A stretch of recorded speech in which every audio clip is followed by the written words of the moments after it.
Hello everyone, ನಿಮ್ಗೆಲ್ರಿಗೂ ನನ್ನ ಪುಟ್ಟ ಮಿನಿ ವ್ಲಾಗ್ಗೆ ವೆಲ್ಕಮ್ ಮಾಡ್ತಾ ಇವತ್ತಿನ ಮಿನಿ ವ್ಲಾಗ್ನ ಶುರು ಮಾಡ್ತಾ ಇದ್ದೀನಿ. ಈ ತಡೆಯೋಕ್ಕಾಗದೇ ಇರೋ ಬೇಸಿಗೆನಲ್ಲಿ ಒಂದು ಚೂರು ಮಳೆ ಹನಿ ಬಂತಂದರೆ ಸ್ವರ್ಗ ಸಿಕ್ತಂಗೆ ಅನ್ನಿಸ್ಬಿಡುತ್ತೆ. ಮಳೆ ಬರಬೇಕು ಅಂತ ಎಲ್ಲರ ಮನಸ್ಸಲ್ಲೂ ಅನ್ನಿಸ್ತಾ ಇರುತ್ತೆ. ಆದರೆ ಏನು ಮಾಡೋದು, ಒಂದು ಕಡೆ ಬರುತ್ತೆ, ಒಂದು ಕಡೆ ಬರೋದಿಲ್ಲ.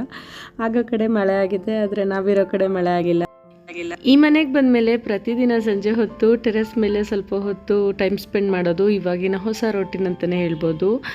ಚೆನ್ನಾಗಿ ಗಾಳಿ ಕೂಡ ಬೀಸ್ತಿರುತ್ತೆ, ಹಾಗೆ ಹಕ್ಕಿ ಪಕ್ಷಿಗಳ ಸೌಂಡ್ ಕೂಡ ಚೆನ್ನಾಗಿ ಕೇಳಿಸ್ತಿರುತ್ತೆ. ಸಂಜೆ ಟೈಮ್ ಅಲ್ವಾ, ತಣ್ಣ ಗಾಳಿ ಬೀಸ್ತಿರುತ್ತೆ. ಅದಕ್ಕೋಸ್ಕರ ಚಳಿಗಾಲ ಮುಗ್ದು ಬೇಸಿಗೆ ಶುರುವಾಗ್ತಿದ್ದಂಗೆ ನಮ್ಮ ಊಟದಲ್ಲಾಗಿರ್ಬೋದು, ಹಾಗೆಯೇ ನಾವು ಹಾಕೊಳ್ಳೋ ಬಟ್ಟೆನಲ್ಲಾಗಿರ್ಬೋದು ಚೇಂಜಸ್ನ ನಾವೇ ಆಟೋಮೆಟಿಕ್ ಆಗಿ ಮಾಡ್ಕೊಂಡು ಬಿಡ್ತೀವಿ.